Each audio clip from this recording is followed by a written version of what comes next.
तर नमस्कार मित्रांनो, जय शिवराय. आजचा विषय असणार आहे मित्रांनो, रिक्षा घ्यावा का नाही, आणि जर घ्यायचा असेल तर तो कोणी घ्यावा. तर ठीक आहे मित्रांनो, आपण व्हिडिओ पाहत राहा मित्रांनो. तर दिवाळीच्या सर्वांना हार्दिक हार्दिक शुभेच्छा मित्रांनो. दिवाळी चालू झालेली आहे. तर आज आहे मित्रांनो धनत्रयोदशी. आणि मित्रांनो, चॅनल नवीन असाल आपल्या तर चॅनलला सबस्क्राईब करा, फॉलो करायला विसरू नका मित्रांनो. माहिती आवडल्यास चॅनलला लाईक करा मित्रांनो. तर रिक्षा कोणी कोणी घ्यावा, आणि घेतला तर त्याचे नियम पाळावे लागणार आहेत मित्रांनो. तर तुम्हाला कुठले कुठले नियम पाळावे लागतील ते मी या व्हिडिओमध्ये सांगणार आहे मित्रांनो. तर चॅनल नवीन असाल आपल्या तर चॅनलला सबस्क्राईब करा तेवढं. तर सुरू करूया मित्रांनो आजच्या व्हिडिओला. तर पहिला विषय आहे मित्रांनो, आपल्याला परफेक्ट रिक्षा येते का चालवायला, पहिला विषय आहे मित्रांनो. कारण की पहिल्यांदा रिक्षा येणं खूप गरजेचं आहे मित्रांनो. नाहीतर तुम्ही गाडी घेताल आणि 1-2 महिन्यात 2-3 महिन्यात तुमची गाडी कुठेतरी डॅमेज होईल, ठोकल कोणाला तरी, किंवा गाडीचे 1-2 महिन्यात लगेच तुमच्या क्लच प्लेटा जातील. तर गाडीचा खर्च लगेच चालू होतो. एक तो EMI चालू असतो मित्रांनो. जर कॅश घेतली तुम्ही तरी तुम्हाला तो खर्च आहेच मेंटेनन्सचा. तर तुम्ही पहिला नियम पाळा मित्रांनो. जर गाडी येत असेल तरच या क्षेत्रात या. कारण की बऱ्याच जणांचं असं झालं मित्रांनो, गाडी घेतलेली आहे आणि 1-2 महिन्यात लगेच गाडीचा कुठतरी ॲक्सिडेंट झाला आहे, ठोकलाय कोणाला तरी, मागं पाहत नाहीत, पुढं पाहत नाहीत, काही नाही, डायरेक्ट गाडी कशी वळणार, कशी हे करणार. तर तसं नाही चालत मित्रांनो. सिटीमध्ये गाडी डायरेक्ट कशी होते. तर ते खूप महागात पडू जाऊ शकतं मित्रांनो. कारण की एखाद्या गाडीला, मोठ्या गाडीला जर 4 व्हीलरला याला जर लागलं जर क्रॅशेस पडले तर ती भरपाई पण द्यावी लागते मित्रांनो. त्यामुळं खूप नुकसान होऊ शकतं. त्याच्यामुळं रिक्षा जर येत असेल तरच रिक्षाच्या बिझनेसमध्ये या मित्रांनो. तर दुसरा विषय असणार आहे मित्रांनो आपला की संयम.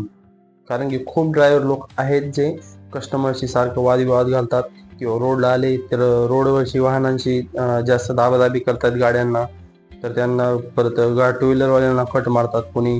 तर खूप धोकादायक आहे मित्रांनो हे. कारण की बरेच रिक्षावाले असं 100% करतात. त्यांचा दिवसच कटत नाही, व टाइमपास म्हणून रिक्षा घेतलेला असतो त्यांनी.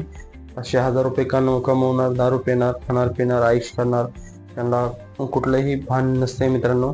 तर रिक्षा धंद्यात यायचं असेल तुम्हाला तर संयम खूप महत्त्वाचा आहे. कस्टमर कसे भेटतात त्यांच्याशी प्रामाणिक कसं बोलायचं, किंवा काही गाड्यावाले आहेत त्यांच्याशी काही काही वेळेस आपली चुकी असताना सुद्धा आपण सॉरी म्हणतो, परंतु आपली गलती नसताना पण आपण सॉरी म्हणत चला मित्रांनो. कारण की यातून वादविवाद होणार नाहीत. कारण की आपण बाहेरून आलेलो आहोत मित्रांनो, इथे कमवण्यासाठी, राहण्यासाठी, आपलं करिअर, आपल्या मुलाबाळांचं भविष्य सुधारण्यासाठी आलेलो आहोत. त्याच्यामुळे या धंद्यात येताना संयम खूप महत्त्वाचा आहे मित्रांनो. कोणाशी वादविवाद घालू नका. जर खरंच दुसऱ्यांची चूक असेल तर त्याला प्रामाणिकपणे सामोरे जा मित्रांनो. त्यातून काही तोडगा निघतोय ते पहा तुम्ही. नाहीतर डायरेक्ट त्या ड्रायव्हर दुसरा असेल समोर, त्याला हाणामारी करणार, तो आपल्याला मारणार. यातून आपल्याला काहीच मिळणार नाही. त्याच्यामुळे व्यवस्थित बोला, व्यवस्थित हे करा मित्रांनो. आणि तर एक मित्रांनी कमेंट केली होती मित्रांनो आपल्याला की गाडी घेतल्यानंतर त्याची प्रोसेस नंतर कशी असते, गाडीचं रिन्युअल कसं असतं, गाडीचे डॉक्युमेंट कसे अजून अपडेट करावं लागतात मित्रांनो. तर थोडंसं मी त्याच्याविषयी माहिती सांगतो तुम्हाला. ही गाडी घेतल्यानंतर दर 1 वर्षाला त्याचा इन्शुरन्स भरावा लागतो मित्रांनो गाडीचा. म्हणजे गाडीची कंडिशन, नवीन जर गाडी असेल तुमची तर चांगला इन्शुरन्स घेतला तुम्ही तर 8.5 पर्यंत भेटू शकतो. आणि तुम्हाला जर वेगळ्या अजून आहेत, बँका आहेत, त्या कुठल्या तरी आहेत, ICICI, लुंबाड काय असतील बँके, त्या तुम्हाला देतात 4 ते 5 हजारापर्यंत तुम्हाला इन्शुरन्स पण काढून देतात. थर्ड पार्टी पण असते मित्रांनो, ती जी तुम्हाला कमी जर ॲक्सिडेंट झाला तर कमी तुम्हाला पैसे मिळतात त्यातून. तर त्याची प्रोसेस खूप असते मित्रांनो. जर ॲक्सिडेंट झाला तर त्याला काहीतरी पैसे डाऊन भरावं लागतात, मग तो आपला इन्शुरन्स क्लेम होणार.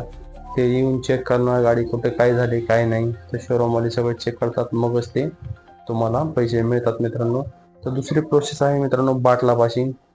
गाडीची CNG बाटला पासिंग म्हणजे टाकी पासिंग गाडीची. तर ती प्रत्येक 2 वर्षाला चेक करावं लागते तुम्हाला मित्रांनो.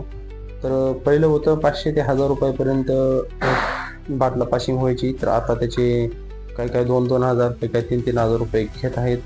तर खूप म्हणजे खूप महागाई झाली आहे मित्रांनो. यांच्या प्रत्येक जणाच्या संघटना तयार झालेल्या आहेत आणि यांची चार्जेस मनानेच वाढवत आहेत. तर मित्रांनो काही ठिकाणी 500 ते 1000 रुपयेच होतं, तर आता खूप महाग केलेलं आहे CNG बाटला पासिंग. तर प्रत्येक 2 वर्षाला CNG बाटला पासिंग करावं लागतं मित्रांनो. हा विषय आहे मला. तर विषय आहे मित्रांनो लायसन प्रत्येक 5 वर्षाला तुम्हाला रिन्यू करावं लागतं. आणि लक्षात घ्या, रिक्षा घेताना तुम्हाला TR3 व्हीलर रिक्षाचं लायसन लागेल. तुम्हाला TR लागेल, साधं चालणार नाही मित्रांनो, TR लागेल. त्यावेळेस तुम्हाला परमिट रिक्षा घेता येऊ शकतो मित्रांनो. तर आपला चौथा विषय आहे मित्रांनो आता गाडीचं PUC विषयी. तर PUC पण दर 1 वर्षाला तुम्हाला घ्यावी लागणार आहे.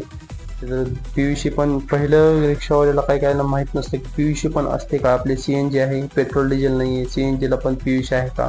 तर हो आहे, PUC तुम्हाला प्रत्येक 1 वर्षाला घ्यावीच लागणार मित्रांनो.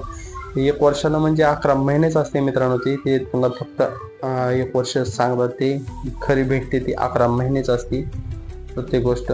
तर गाडी पासिंगचा मित्रांनो, तर दरवर्षी नाही करावं लागत ती गाडी पासिंग. तर प्रत्येकी 2 वर्षाला आपल्याला गाडी ती पासिंग करावं लागणार आहे. तर गाडीला पासिंगसाठी परत तुमचं इन्शुरन्स असणं महत्त्वाचं आहे, PUC असणं महत्त्वाचं आहे, तुमचं बाटला पासिंगचं महत्त्वाचं आहे मित्रांनो, तुमचं लायसन महत्त्वाचं आहे, तुमचं गाडीचे परमिट महत्त्वाचं आहे मित्रांनो, तुमचं बॅच महत्त्वाचं आहे. या सर्व गोष्टी तुम्हाला ह्याच्यासाठी लागणार आहेत गाडी पासिंगसाठी मित्रांनो. तर अजून एक विषय आहे मित्रांनो ड्रेसचा. तर ड्रेस तुम्हाला कंपल्सरी आहे. एक तर खाकी शर्ट पॅन्ट किंवा व्हाईट शर्ट आणि खाकी पॅन्ट लागणार आहे तुम्हाला. त्याच्यामुळे तुम्हाला ड्रेस घालणं कंपल्सरी आहे. असं म्हणून चालत नाही की मी नाही घालत, मला ते आवडत नाही, तो विषय जमत नाही मित्रांनो. कारण की तुम्ही जर ड्रेस नाही घातला तर डायरेक्ट फाईन लागतो तुम्हाला. म्हणजे कमवायचे दिवसातून 1000 रुपये आणि फाईन घ्यायचा 2000 रुपये. 500 ते 2000 रुपये तुम्हाला फाईन पण मारू शकतात पोलिस. त्याच्यामुळं ड्रेस घालत चला आणि बॅच पण सोबत ठेवावा लागतो मित्रांनो. कारण की तो परवाना असतो आपला पॅसेंजर व्हायचा. आणि 3+ पॅसेंजर घेतलं तर तुम्हाला अडवलं तर तो पण फाईन लागतो मित्रांनो. त्यामुळे 3 पॅसेंजरच्या वरती घेऊ नका तुम्ही. आणि जर घेतलंच तर ते तुम्हाला फाईन मारू शकतात मित्रांनो. तर आता विषय आहे मित्रांनो आपल्या परमिटचा. तर प्रत्येक 5 वर्षाला आपल्याला परमिट रिन्यू करावंच लागतं. आणि त्याच्यासाठी प्रोसेस आहे मित्रांनो. आपल्या गाडीवर जर लोन असेल तर NOC आणावी लागते आपल्याला. पहिली शोरूमला येते. काहीला जे फायनान्स आहे त्यांच्याकडे भेटते. बजाज असेल बजाजकडे भेटते, TVSचं फायनान्स असेल TVSकडे भेटते, तुमचा अदर बँकेत कुठं असेल तर त्यांच्याकडे भेटते, ती मिळते त्यांच्याकडे. तर ती NOC घेऊन तुम्हाला 3 महिन्याच्या आतमध्ये गाडीवरचा बोजा कमी करायचा असतो. बोजा म्हणजे समजलं असेल तुम्हाला.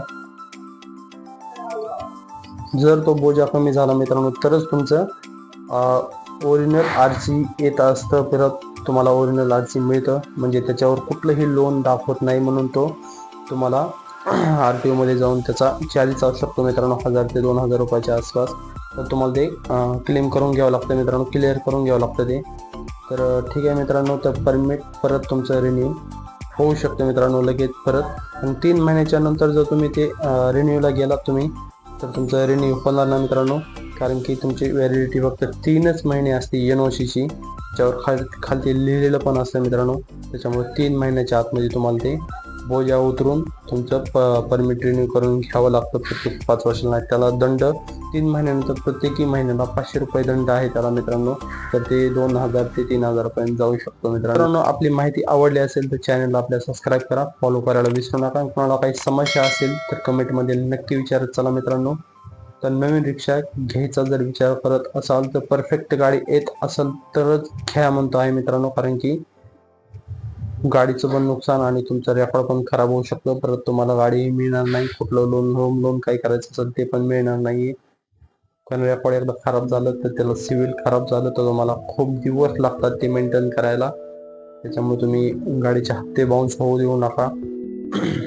प्लस तुमच्या गाडीचे जे डॉक्युमेंट असतील ते टायमिंगला अपडेट करत चला. सर्व्हिसिंग गाडीची टायमिंगला करत चला.